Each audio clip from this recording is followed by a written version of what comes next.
안녕하세요. 오늘은 피노키오 프로토콜에 대해서 알아보겠습니다. 지난 시간에 GK 스낙스를 공부하면서 어, 이제 세 가지 정의해야 될 게 있다고 했는데요.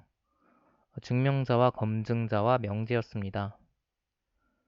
증명자는 여기서 앨리스라고 얘기를 할 거고요. 제가 앞으로 진행할 예제에서 검증자는 밥, 그리고 증명하고 검증할 내용은 다음과 같습니다. C1, C2의 곱과 C1, C3의 합의 곱이 7을 만족하는 C1, C2, C3를 알고 있다라는 것을 앨리스가 증명하려고 하는 것이고요. 밥이 검증하려고 합니다. 이제 중요한 것은 C1, C2, C3를 알고 있다는 사실만을 증명하고자 한다는 것입니다. 어, 이제 산술회로인데요. 산술회로 아리스메틱 서킷을 먼저 이 조건문을 이용해서 만들 것입니다. 이러한 조건문을 어떠한 형태의 회로를 만들 수 있다는 건데요. 보시면 곱셈이 두 개 있고 덧셈이 하나 있죠. 이제 그리고 오른쪽에 규칙이 있는데 한번 만들어 보도록 하겠습니다. 먼저 이용하는 값이 세 가지 있는데요. C1이 있고 C2가 있고 C3가 있습니다. 그리고 C1과 C2에 곱이 발생합니다. 먼저. 그러면 이 두 값을 이용해서 어떠한 곱셈 게이트를 지나게 되고요. C1과 C3는 덧셈 게이트를 지나게 되고요.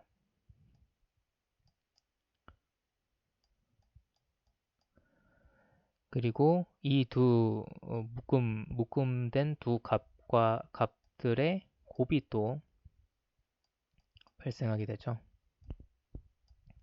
즉 연산이 세 종류가 있었는데 세 종류가 들어가는 게이트를 모두 만들었고요.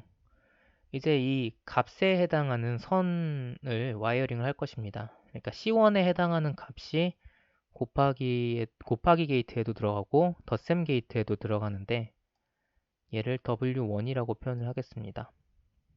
C1이라는 값은 W1이랑 해당한다고 이제 생각을 해두시면 됩니다.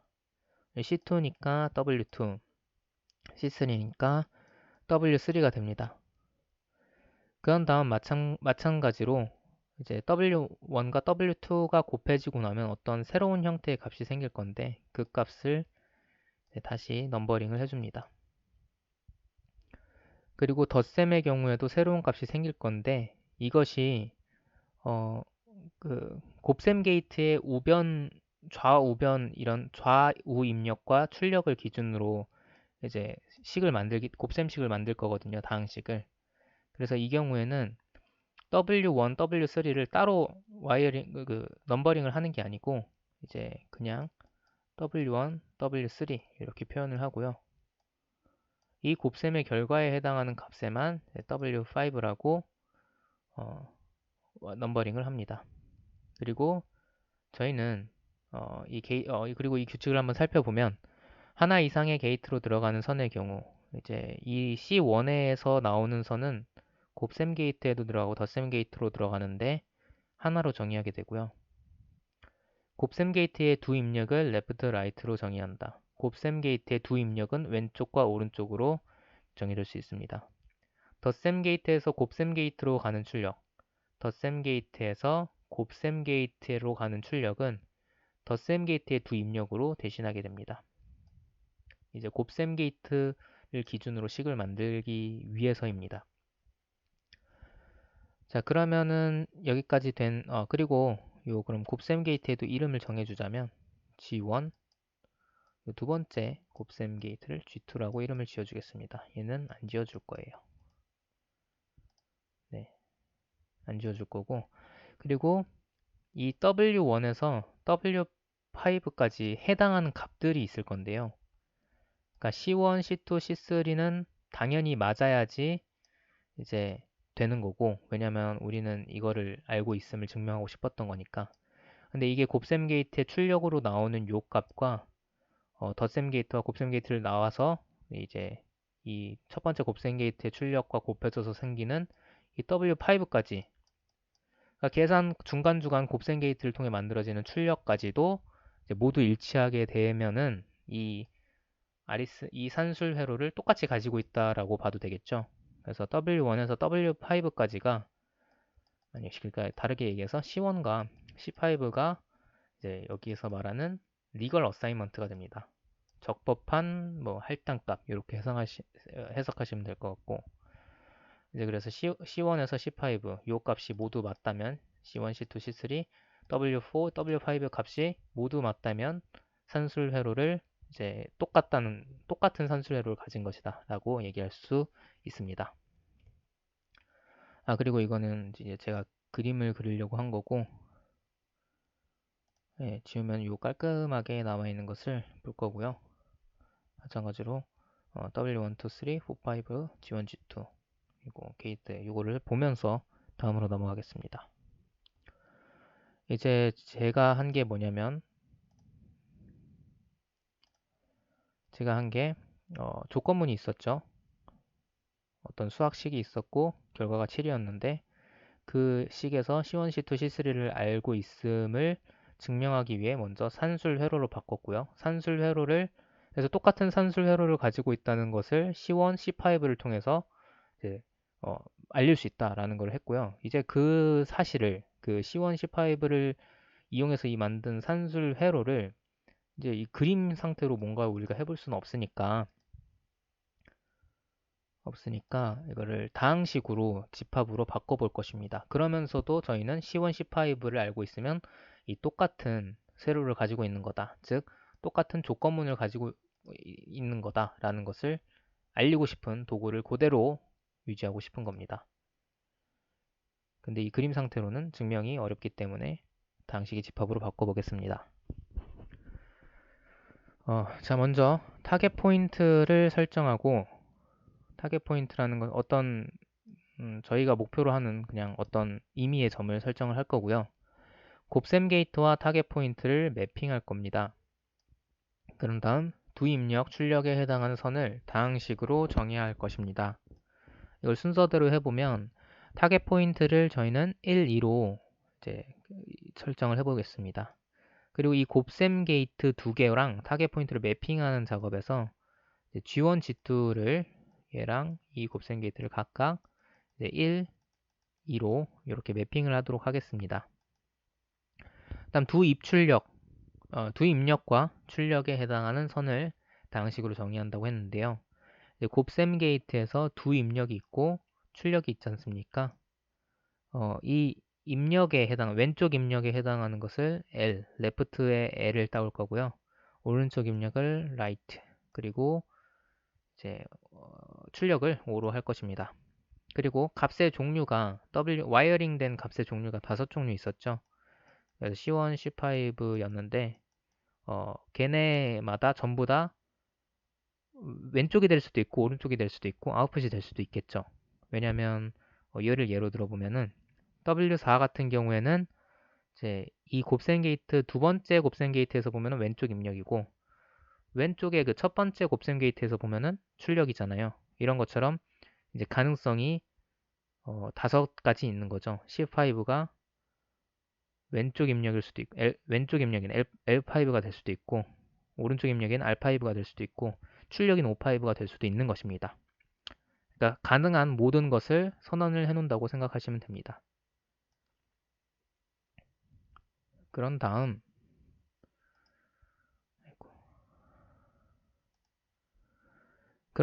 다항식 네. 두 가지 규칙을 이용해서 다항식을 만들 건데요. 두 가지 규칙을 이용해서 이제 곱셈 게이트에다가 아까 만들어진 LRO를 할당을 해볼 것인데요. 대응되는 타겟 포인트를 대입했을 시 1, 다른 타겟 포인트를 대입했을 시 0이 되는 다항식을 만든다고 합니다. 그럼 이건 곱셈 게이트 기준으로 G1을 기준으로 아까 전에 매핑된 게 1이었죠. 그러면 G1은 1이고 1이 대응되어 있고 1이 대입될 시 1, 다른 타겟 포인트인 2가 대입될 시 0이 되는 방식을 만듭니다. 그러면은 이거는 일단은 쉽죠. 왜냐면 타겟 포인트가 두 개밖에, 곱셈 게이트가 지금 두 개밖에 없죠. 그러면 뭐야? 이거죠. F1은 뭐야? 1, F2는 0. 자, 그러면은 기울기가 2, y는 2x 플러스 y절편 해서 1,1 대입하면은 이제 a는 여기 1이면 마이너스 1이 돼야 되죠. 네. 그래서 a가 마이너스 1이니까 2 빼기 1이 되죠. 2 빼기 1. 아니, 뭐지? 2 마이 제가 잘못했죠. 그러니까 y절편이 2라는 거는 y절편이 안 나와 있죠. 그러니까 y는 ax 플러스 b에서 x에 2를 넣었을 때 값이 0이 나와야 되니까 0은 2a 플러스 b 1,1 넣으면은 a 플러스 b는 1. 자, 그러면은 이거 두 개 빼면은 a는 1. 그러면 b는 0. 그러면 b 0, a는 1. 맞나요?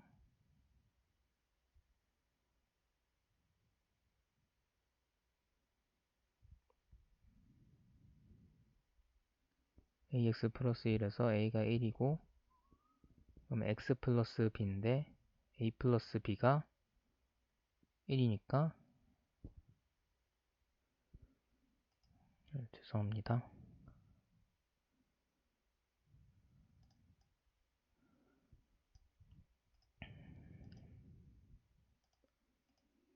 다시 해보겠습니다.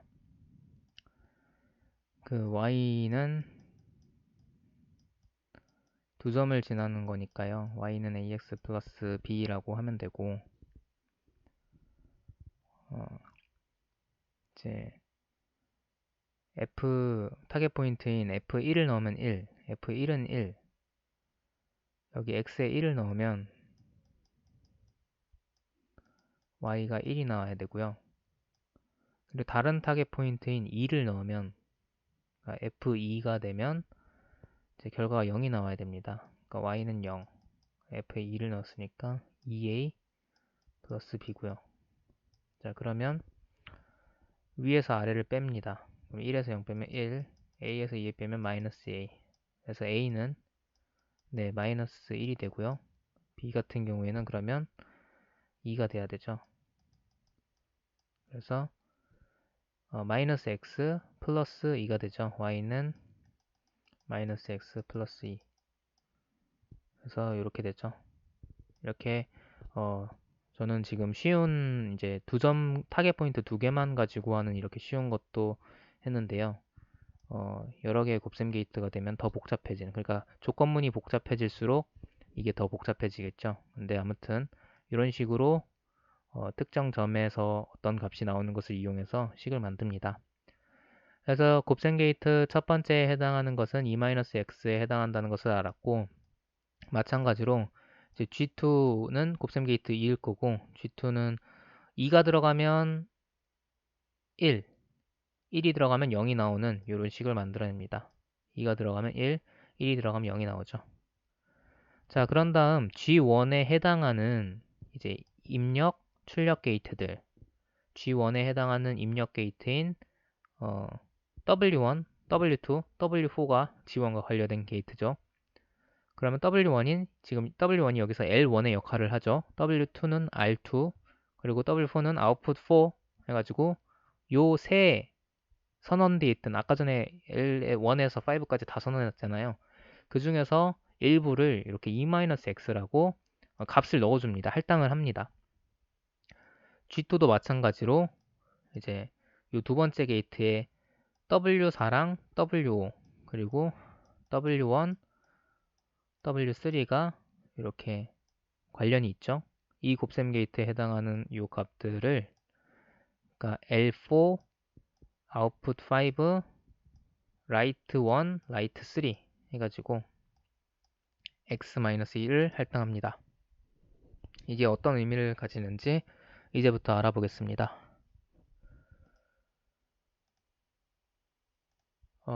할당되지 않은 식의 경우에 0으로 할당합니다. 무슨 말이냐면 L2, 아까 전에 L1의 경우에는 e-x라고 했고 L4 같은 경우에도 x-1이라고 이렇게 할당이 됐잖아요. 값이 이렇게 쓰나요?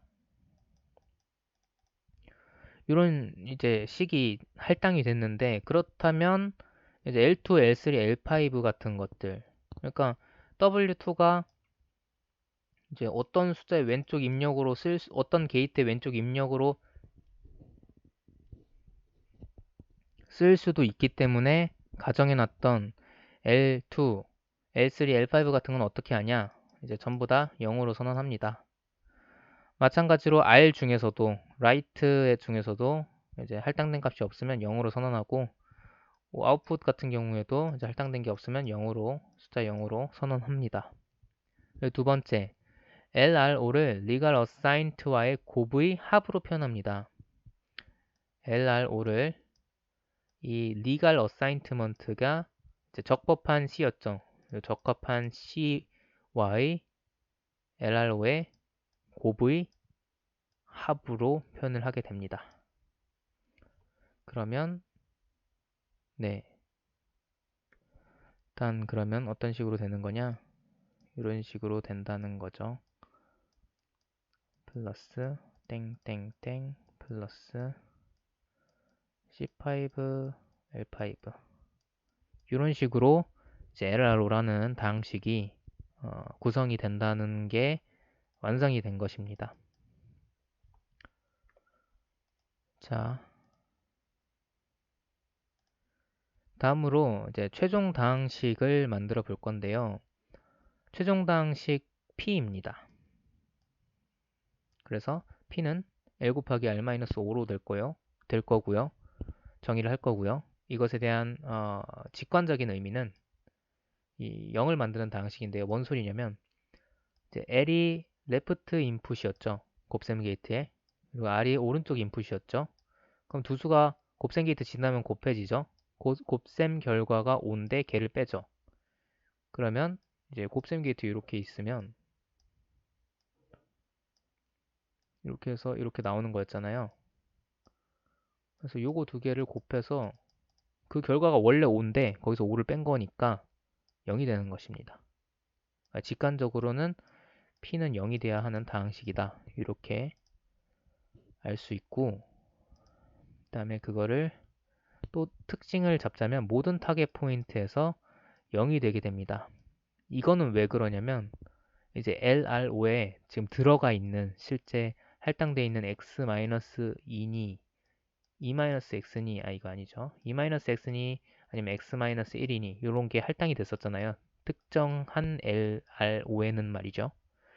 그러니까 그런 것들에 대한 성질로 인해서 타겟 포인트에서 0이 돼야 되는데 모든 타겟 포인트에서 0이 되게 되고요.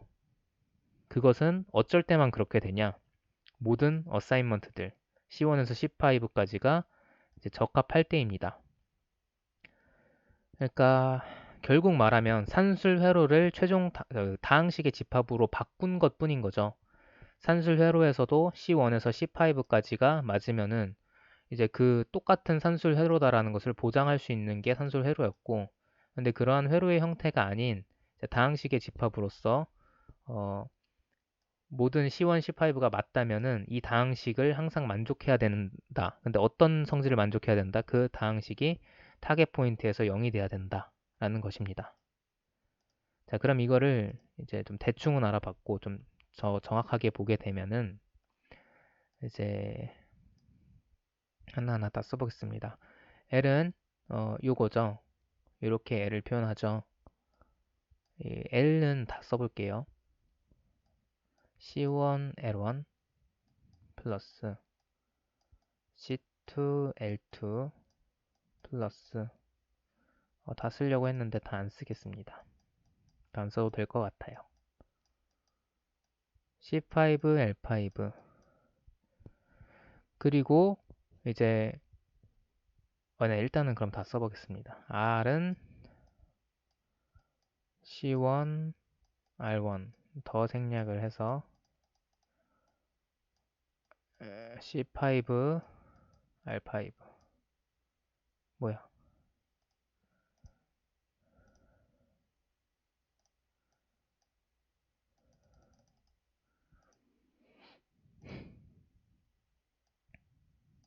C5, R5 그리고 5의 경우에도 C1, 5원 플러스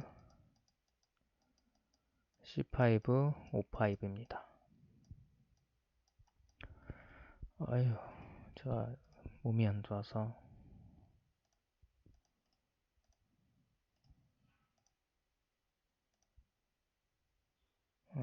5,5. 자, 그런 다음에 이제 이렇게 LRO가 돼 있고 L 곱하기 R 빼기 5였잖아요. 그리고 모든 타겟 포인트에서 0이 돼야 됐고 그럼 P는 만들면 이런 식으로 만들 수 있겠죠. 근데 이거를 좀 가로로 봐주세요. 그러니까 이렇게 있고 곱하기 이렇게 있고 빼기 이렇게 있다고 이걸 한 줄로 봐주시면 될 것 같습니다. 근데 분리해서 봤으니까 이제 이렇게 한번 해볼게요. 모든 타겟 포인트에서 0이 된다는 것은 이제 P 타겟 포인트 1에서 0이 되고 P 타겟 포인트 2에서도 그 결과가 0이 된다는 것을 의미하죠. 왜 이게 가능한 것이냐? 그러면은 P1이 원래 이거 1 다 들어간 건데 이렇게 나눠서 생각해 볼게요. L1 곱하기 R1 빼기 5원 이렇게 생각을 해보면 자 요거를 또 이렇게 풀어보면 제가 C1이라는 값은 있는 값이죠. C1에서 C5는. 근데 L1에서 L5는 다 있는 값이 아니었어요. 선언은 해놨지만 할당되지 않은 애들이 있었죠. 그러면 할당된 애들만 남겨볼게요. 할당된 애들은 G1에 해당하는 L1과 L4가 이제 레프트에서는 할당받은 애들입니다. 그러면 뭐가 살아남냐? C1과 L1 살아남고 C4와 L4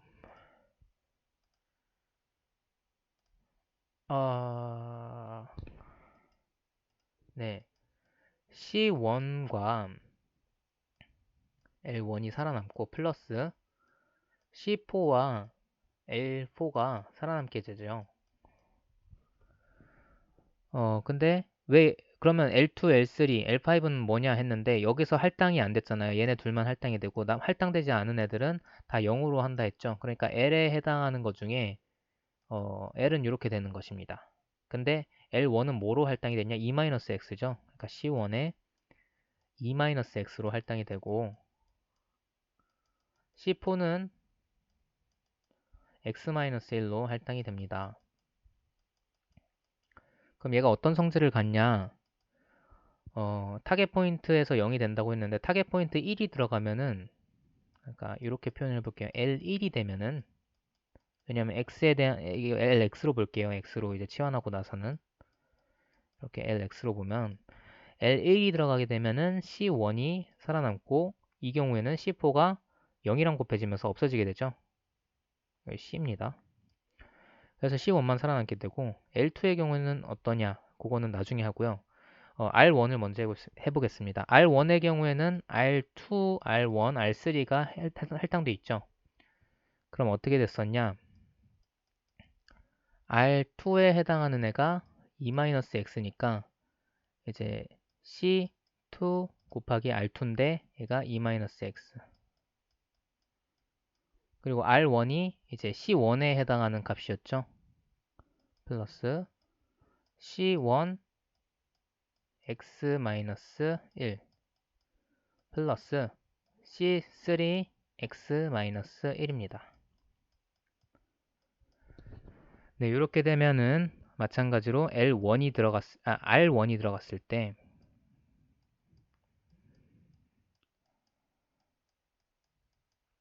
이 값은 사라지게 되고 이 값이 남아서 C2가 남게 되죠.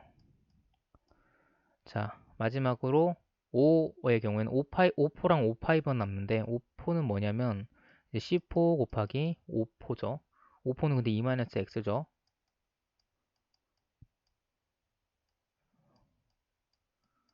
그리고 O5는 C5 곱하기 O5인데 얘가 x-1이죠. 얘가 이제 합의 형태로 이렇게 있었던 거죠. 그러면 이제 O1의 경우에는 어떻게 되냐? 얘가 사라지고 C4만 살아남게 됩니다. 그러면 C4가 됩니다. 자, 그럼 L 곱하기 R 빼기 5니까 이 P에 이제 충실하게 보면은 제가 이걸 아까 전에 한 줄로 보냈잖아요. 그러면 이게 L 곱하기 R-5를 한 줄로 그대로 쓰면은 이제 살아남는 게 뭐가 되냐? C1 곱하기 C2 빼기 C4가 이렇게 됩니다. C1 곱하기 C2 빼기 C4. 그러면 기억하시고 이거 기억하시고 계셔봐요. 요 보시면 C1 곱하기 C2 빼기 Y4가 C4였죠. 요 값이 빼지게 됩니다. 그럼 C1, C2 곱해서 C4가 빠진 거니까 0이 되죠. 만약에 C1, C2가 적법하다면요. 그러니까 적합하게 C1, C2를 제대로 알고 있다면 이제 C4도 제대로 계산이 된 상황이라면 이 5개 값이 어쨌든 다 알고 있어야 되긴 하는데 아무튼 그 5개 값이 정확하다면 C1 곱하기 C2 빼기 C4가 타겟 포인트 1일 때 이렇게 발생하게 되는 거고 그럼 그 값이 이제 0이 되게 됩니다. 네. 그리고 마찬가지로 P2에서도 보시면 P2에서는 얘가 사라지고 C4가 살아남을 거고요. C4가 살아남을 거죠. 그리고 여기서는 C1과 C3가 살아남을 거죠. 그 두 개의 덧셈이 살아남게 될 거죠. 근데 덧셈은 원래 돼 있으니까. 그리고 여기서도 C5가 살아남게 되겠죠. 그러면 결국에 P2는 C4 곱하기 C1 플러스 C3 이게 R에 해당하는 요 값이 될 거고 그리고 그거에서 C5를 뺀 거 그럼 이거 뭐냐? C1, C3의 입력, 오른쪽 입력 C4 출력인 C5입니다. 그래서 빼면은 0이 나와야 돼요. 올바르게 그 어사이먼트가 적용이 돼 있다면. 그래서 이제 산술 회로에서 C1, C5를 다 알고 있으면은 이제 똑같은 회로를 갖고 있다였던 게 이제 바뀌었죠. 모든 타겟 포인트에서 0이 된다면 이제 리걸 어사이먼트다. C1, C5를 알고 있다. 같은 게 됩니다. 다르게 얘기하면 C1, C5가 정확하다면 모든 타겟 포인트에서는 그 값이 0이 돼야 된다는 것을 의미합니다. 자, 이제 타겟당식 TX를 한번 만들어 보겠습니다. 아까 전에 타겟 포인트, 모든 타겟 포인트에서 0이 돼야 된다라고 했죠. 그러면 그 모든 타겟 포인트에서 0이 되게 하기 위한 타겟 당식을 만들어 보겠습니다. 어떤 점, 아까는 그러니까 우리가 지금 1, 2라는 점인데요. 예제에서는요. 1, 2라는 점에서 0이 되려면 어떻게 돼야 되냐? P1이 0이 되려면 이 1을 이런 식으로 항상 가지고 있어야 됩니다. 그러니까 x-1을 항상 가지고 있어야지 다르게 얘기하면은 P가 x-1로 나눠져야지 약수여야지 요 P1을 넣었을 때 0이 성립하거든요. 따라서 T가 P의 약수라면은 이제 다음이 성립하게 되는데요. 이렇게 식을 만들 수 이렇게 x-1을 곱하고 x-1을 곱하고 거기에 어떤 아무 다항식을 곱했을 때 이제 t가 p의 약수기만 한다면 얘가 성립하게 되죠. pa가 0인 게 성립하게 됩니다. 자, 앨리스가 증명자였죠.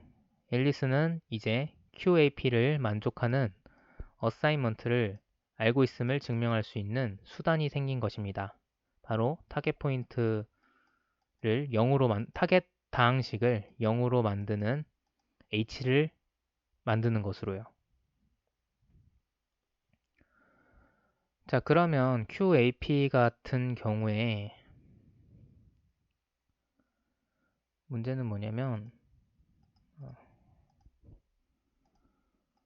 이 다항식이 그러면 잘못될 수 있지 않냐 이게 있을 수 있죠. 네. 그래서 저희는 이제 HS를 타겟 포인트 x-1, x-2 넣었을 때 이게 LR 곱하기 5로 이루어졌을 때 얘가 TS가 타겟 다항식으로 약수로서 들어가게 되고 HS가 아무런 다항식이 들어가게 되는 상태에서 어, 이거에 이렇게 됩니다. 잘못된 만약에 어사인먼트를 사용하게 되면요. LRO가 틀린 값이 되게 됩니다. 틀린 값이 된다는 것은 어, 산술회로 만들 때 곱셈 게이트를 가지고 만들었는데 그때 만들어지는 그 어사인먼트들 C1, C2 이런 게 잘못됐으면 아예 그 산술 회로가 결과 값이 다르게 만들어지겠죠. 그러면은 그 값으로 만들어진 다항식은 다항식으로 t라는 다항식으로 나눠지지 않을 것입니다.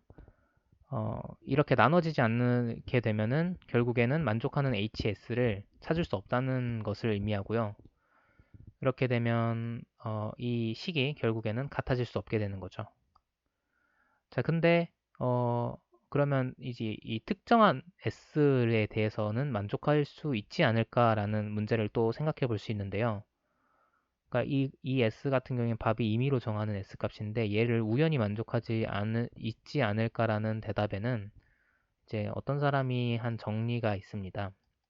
근데 이거는 저희가 개념적으로도 쉽게 이해할 수 있는 것인데 다항식 두 개가 있을 때 몇 차 다항식인지는 여기서 QAP는 엄청 높은 다항식까지 올라가기 때문에 이제 예를 들면 몇 차 다항식이 있다고 치겠습니다.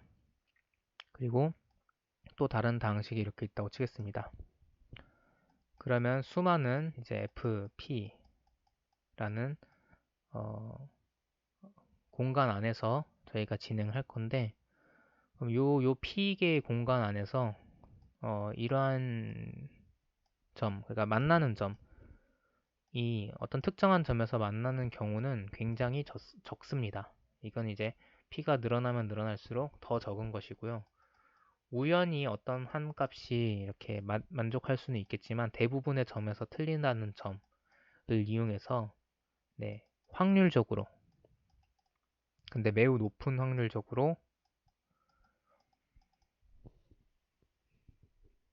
이제 두 사람이 그 값을 검증했을 때 우연히 맞는 경우가 이제 생길 수 있다는 거고 높은 확률로 적은 확률로 그런 확률이 있다는 거고 높은 확률로는 반대로 얘기하면 높은 확률로는 그런 경우를 배제할 수 있다는 게 됩니다. 그래서 이런 정리가 이제 이거고요. 높은 D차에서 점이 만날 확률은 굉장히 적다는 거. 자, 그래서 피노키오 프로토콜이 다음과 같은데요. 아직 이제 전체적인 내용을 다루는 게 아니라 일부를 다루는 거라서 설명을 제가 완벽하게 준비는 못했습니다. 그래서 순서를 일단 영어로 보시면서 이제 피노키오 프로토콜에서 일부에서 쓰이는 부분을 가져온 것입니다. 먼저 증명자인 앨리스가 LROH를 자신의 어사인먼트를 이용해서 만들겠죠. 그렇게 선택을 합니다. 그리고 밥은 어떤 랜덤한 숫자 S라는 점을 이용해 가지고 TS를 만듭니다. 그런 다음 앨리스는 밥에게 모든 그 S에 해당 밥이 선택한 S에 해당한 값을 LROH에 넣어서 다 보내줍니다. 그럼 이제 여기서 요 H랑 그 밥이 가지고 있는 요 TS랑 비교를 하는 이 곱한 값을 각각 보내준 요 값에 또 요 계산값과 비교를 하게 됩니다. 요 과정에서 중요하게 좀 알아두셔야 될 것은 이 EHS라는 값은 앨리스가 가지고 있고요. ETS라는 값은 밥이 가지고 있게 됩니다. 근데 그 자기 신이 갖고 있는 HS라는 식과 TS라는 식을 보여주진 않거든요.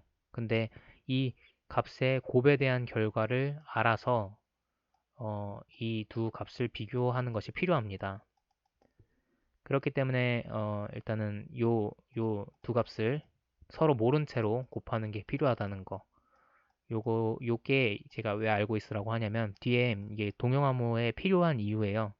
동영암호에서 곱셈을 이용하는 애가 필요한 이유가 여기서 값을 노출하지 않고 곱하는 작업이 필요하기 때문이다. 곱해서 이제 만든 에라로와 비교를 해서 맞는지를 봐야 되는 것입니다. 자, 그러면 네, 다항식을 어떻게 검증하냐인데요. 여기서 요거를 일단 이렇게 수정을 하겠습니다. PPT가 잘못됐어요. 자, 다항식이 우연하게 어떤 값들, 그러니까 아까 같은 경우에 매우 제가 낮은 타겟 다항식이긴 했지만 x-1, x-2로 최대 차수가 2차죠. 네. 그리고 각각이 가질 수 있는 뭐 L이 가질 수 있는 가장 그 큰 값이 1이죠. 왜냐하면 타겟 포인트가 두 개였기 때문에 타겟 포인트가 여러 개면은 얘가 더 복잡해질 수 있겠죠. 그러니까 최대 차수가 저 같은 경우에는 1차인 예제를 들었던 건데요. 그럼 D를 이제 최대 차수로 보시면 됩니다. 그럼 D를 최대 차수로 보고 이 말이 무슨 말이고 이 식을 이용해서 LRO의 개수를 분리하고 선형결합을 할 수 있다는 게 무슨 의미인지를 설명을 드리겠습니다. 먼저 L 같은 경우에는 아까 전에 1차로 이루어진댔습니다. 그러면은 상수항을 포함해서 뭐 이제 0이라고 할게요. 0 또는 이제 x-1 이런 값들이 L에 포함이 되게 될 것입니다. 그 다음에 볼 항은 요 항인데요. R도 마찬가지로 최대 1차 항이거든요. 근데 거기에 x 제곱을 곱하게 되는 거죠. 왜냐면 지금 최대 차수가 1차니까. 그러면은 이제 만약에 상수항일 경우에는 x 제곱이 붙어버리면은 상수항의 x 제곱 곱하면은 이렇게 하고 상수항의 x 제곱 곱하면 제가 0은 안 곱할게요. 0 곱하기 x 제곱이라고 이렇게 풀어서 써봅시다. 그리고 또 될 수 있는 게 x 뭐 마이너스 1에 이렇게 x 제곱 곱한 형태가 될 수도 있겠죠. 자, 마지막으로 d가 또 1인 경우에는 x 4차가 붙는 것인데 또 마찬가지로 상수항이 됐을 때는 0 곱하기 x 4차 또 이번에는 뭐 2-x로 해볼까요? 여기에 x 4차가 될 수 있을 것입니다. 자, 잘 보시면 차수만을 보시면 얘 0차, 1차입니다. 그럼 얘는 2에서 3차입니다. 얘는 4에서 5차입니다. 이렇게 해서 얘네들은 지금 L이잖아요. 첫 번째 상자는 L에 해당하는 개수들이고요. 두 번째 상자에서도 요 x제곱을 뺀다고 생각하면 0과 x-1로 이제 R의 개수들이잖아요. 4, 5차의 경우에도 x 4승을 이제 약분을 해서 없애버린다 치면은 5의 개수죠. 그러니까 요 F식 하나로 F식 하나의 이 덧셈으로 LRO를 전부 다 하나로 가지고 있으면서 개수들을 분리하는 상황을 만든 것입니다. 그런데 이게 만든 게 무슨 의미가 있냐? 이렇게 리갈 어사인먼트를 이용해서 다시 선형 결합을 할 수 있습니다. 자, 이거를 해보겠습니다.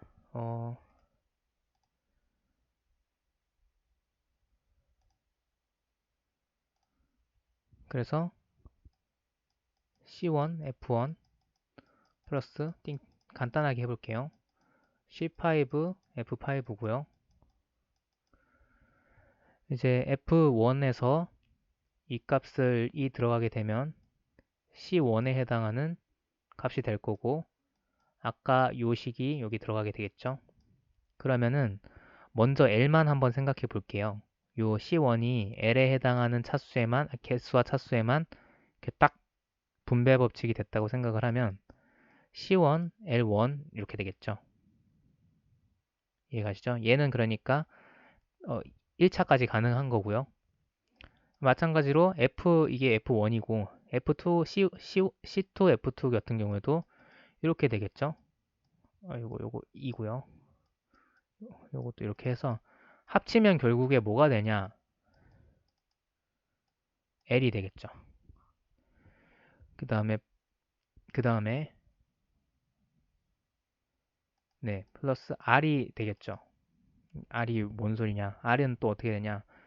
R에서 X 제곱이 곱한 상황이 될 것입니다. 그리고 5에서 X 4제곱이 곱한 상황이 될 것입니다. 이렇게 똑같이 넣고 대입을 해보면요. X제곱만 없어지면은 R이 가진 개수가 나오는 거죠. 그래서 이런 식으로 선형결합이 가능하다는 것입니다. 이러면 L, R, O를 모두 포함하고 같은 성질을 갖고 있는 상황에서의 선형결합이 가능합니다. 자, 그러면 피노키오 프로토콜에서 또 일부분을 이제 보여드릴 건데요. 먼저 밥이 랜덤한 값 베타를 선택하고요. 이거를 앨리스에게 가린 채로 보내게 됩니다. 근데 가린 채로 보낼 때 선형결합을 이렇게 나눠서 보내게 되고요. 밥은 이제 검증자인데 이거를 보고 앨리스한테 요 fs 선형결합을 완성된 형태를 보내달라고 하는 거죠. 근데 여기서 베타가 곱해진 이유는 원래 f1을 랜덤하게 곱해서 이제 같은 값이 계속 공유되는 것을 막는 것인 것 같습니다. 그래서 선형결합이 되기 전에 있는 모든 값들을 보내준 다음에 선형결합된 것을 보내달라고 합니다. 그러니까 아까 전에 프로토콜 1에서 설명드린 LROH를 이제 보내달라는 것과 마찬가지인 거죠. 이걸 이용해서 FS를 선형결합식으로 만들어서 보내달라 해서 자기가 가지고 있는 F1에서 F5까지의 선형결합을 비교를 해서 검증을 하는 식으로 보입니다. 자, 이제 요 값을 숨길 수 있냐? 밥의 경우에는 공격을 할 수 있다고 합니다. C1, C5는 지금 앨리스가 숨기고 자신은 이 값을 알고 있어 라고만 얘기하고 싶은데 밥이 임의로 C1에서 C5를 설정한 다음에 이렇게 알고리즘을 돌려보면은 이 C1, C5 조합이 맞는 서킷인지 그러니까 앨리스가 가진 서킷인지를 확인할 수 있는 공격이 가능하다고 합니다. 그래서 앨리스 입장에서는 이러한 공격을 아예 차단하기 위해서 다음과 같이 숨길 수 있는 방법이 존재하는데요. 바로 LRO를 이런 식으로 표현을 하는 것입니다. 이제 이 t는 앨리스에 의해서 계산이 되는 아까 그 t 타겟 포인트입니다. 타겟 다항식입니다. 그러면은 식이 어떻게 되냐면 LR-5였죠. 그리고 얘가 t 곱하기 h였던 거고 얘를 비교하는 거였고 그래서 이제 얘네는 하나씩 알고 있는 값이었고요. 그래서 얘를 LG로 바꾸게 되면은 L 플러스 이거 곱하기 t 곱하기면은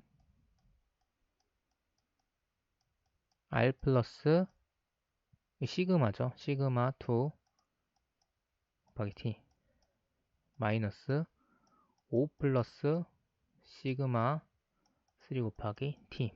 자, 분배 법칙을 합니다. 이 두 개짜리 항에 그러면 L 곱하기 R 그대로 튀어나오고요.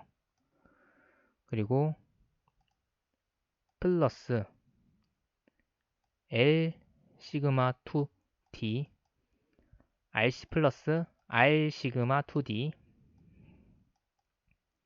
시그마 1t 그리고 플러스 시그마 1 시그마 2t 제곱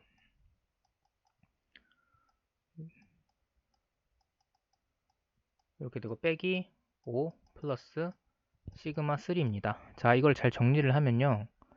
L 곱하기 R 마이너스 5 여기 있는 거 이렇게 가져와서 여기다 넣어 놓고요. 그리고 여기 있는 값들이 전부 다 지금 보시면 t가 들어가 있죠. 그러니까 t 곱하기 뭐시기로 할 수 있습니다. 그리고 아까 전에 h는 아무런 식이 돼도 상관없었죠.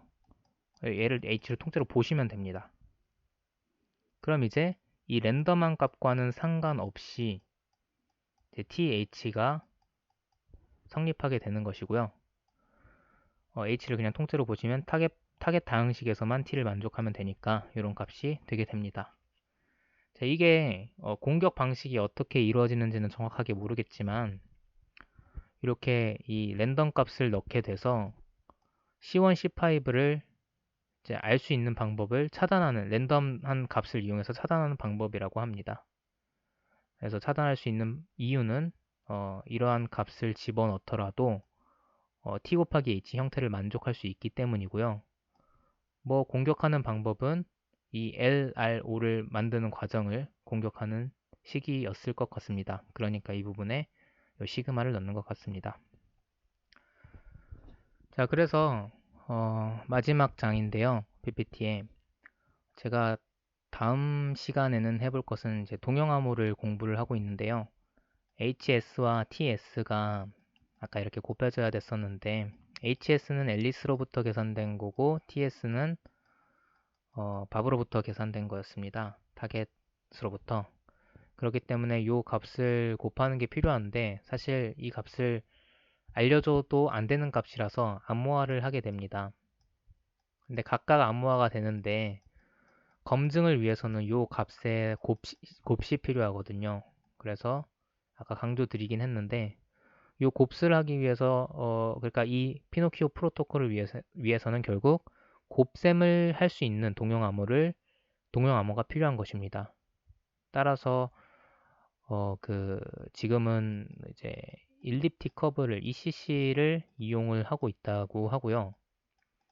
요거를 먼저 분석을 해볼 거고요. 그 다음에 제가 해보고 싶은 거는 이제 다른 동형암호를 만족하는 다른 비대칭 키, 공개 키 구조를 살펴봐서 그걸 이용해서 뭐 성능을 비교해 보거나 아니면 더 이제 안전하거나 이런 것들을 살펴보면 좋지 않을까 생각을 합니다. 다음 시간에는 우선 이제 ECC를 알려드리는 설명하는 식으로 발표를 해볼까 합니다. 오늘 발표 들어주셔서 감사합니다.